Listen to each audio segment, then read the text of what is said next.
Okay, so let's talk about something you've definitely heard thrown around a lot: emotional intelligence. It's become a bit of a buzzword, right? But it's so much more than that.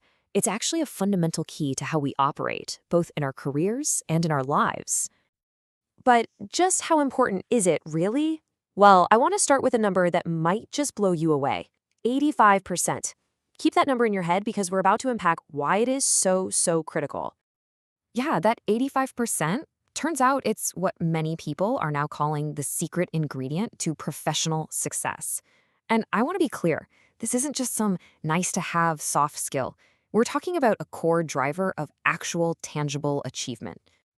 And look, this isn't just a made-up number. This comes straight from research done by the Carnegie Institute of Technology. They found that a massive chunk, 85%, of our success is tied to what they call human engineering skills. Basically, how well you deal with people, not just how good you are at the technical side of your job. All right, so what is it exactly? Stripped down to its core, emotional intelligence, or EI, is simply your ability to effectively manage your own emotions and to understand and navigate the emotions of other people.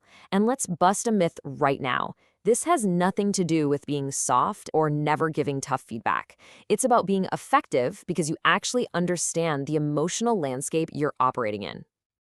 To really build this skill, the journey has to begin from the inside out. It's all about first understanding that incredibly complex and powerful machine that is your own mind. And there's a process for this, a kind of framework for rewiring your EI. It really boils down to these 5 key skills: owning what's going on inside your head, facing your triggers, feeling with true empathy, asking questions with influence, and driving your own motivation. We're going to touch on all of these. So to kick things off, you've got to appreciate the sheer power of your subconscious mind. Some studies suggest it's up to 30,000 times more powerful than your conscious thoughts. Think about that. This is the engine room. It's where your emotions, your deep-seated beliefs, and your core memories all live. And here's the wild thing about that powerful subconscious of yours.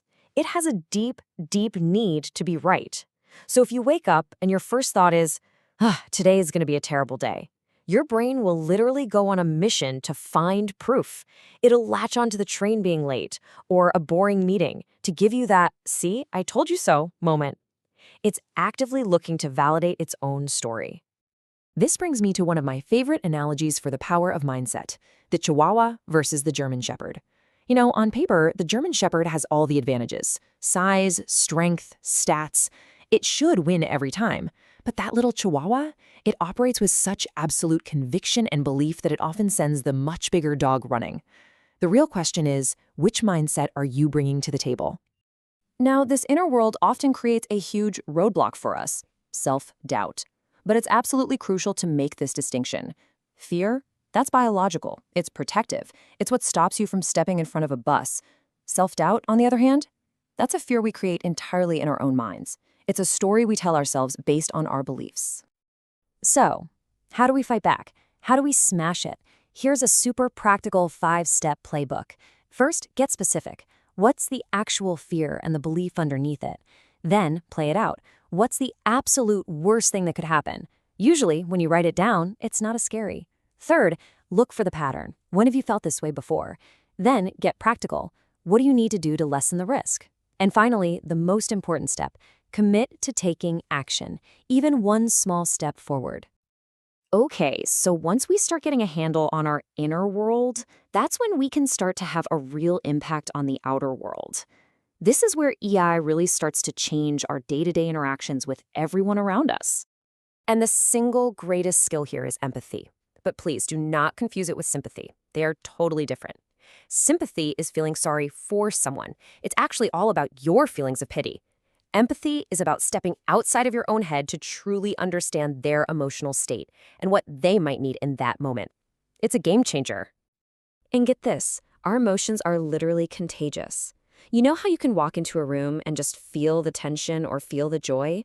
It's real. Research shows that just being around a happy person can boost your own happiness by as much as 20%. That means we have a huge responsibility for the emotional climate we create. A huge part of managing that climate comes down to our language. They're these little words we use all the time that totally sabotage us. Overusing sorry or saying things like, I was just wondering, subtly lowers our own status. And saying I'm busy all the time, it often just makes other people feel guilty and shuts down connection. This reminds me of a great analogy for communication. You can make a beautiful quiche, and you can insist on calling it a quiche because, well, that's what it is, and you're right. That's your ego talking. Or you can call it a bacon and egg pie because you know that's what will get your kid to actually eat it. The goal isn't always about being right, it's about getting the outcome you want. The bottom line is that every word we choose matters. Each one carries this emotional vibration, this undertone that speaks directly to the subconscious mind of the person you're talking to, often in ways neither of you consciously notice. And that brings us to the final piece of the puzzle, using all this self-awareness and social awareness to actually drive our true potential and keep ourselves motivated for the long haul. So we've all heard of SMART goals, right? Specific, measurable, all that stuff.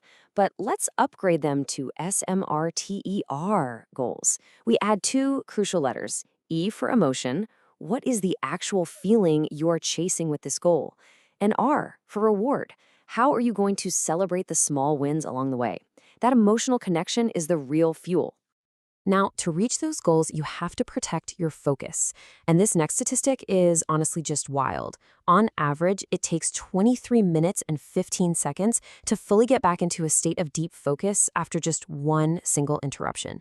Protecting your time isn't a luxury, it's an absolute necessity for doing great work. And of course, you can't drive your potential if you're running on empty. So let's talk about proactively managing burnout. Here are 4 things you can do. 1, literally step away, get physical distance. 2, reframe your mindset about the trigger. 3, prioritize sleep. Seriously, a lack of it can impair you as much as being drunk. And 4, just breathe. Simple breathing exercises can instantly calm your nervous system. But you know what? None of this theory or any of these steps will stick without one final crucial piece: reflection. The simple act of looking back on your day or an interaction activates the part of your brain that's responsible for learning and memory. Emotional intelligence isn't a destination you arrive at. It's a skill you have to constantly practice and grow. So as we wrap this up, I want to leave you with one powerful question to really think about. Look at your biggest goal right now, the thing you're working toward, and forget about the title or the number or the metric for just a second.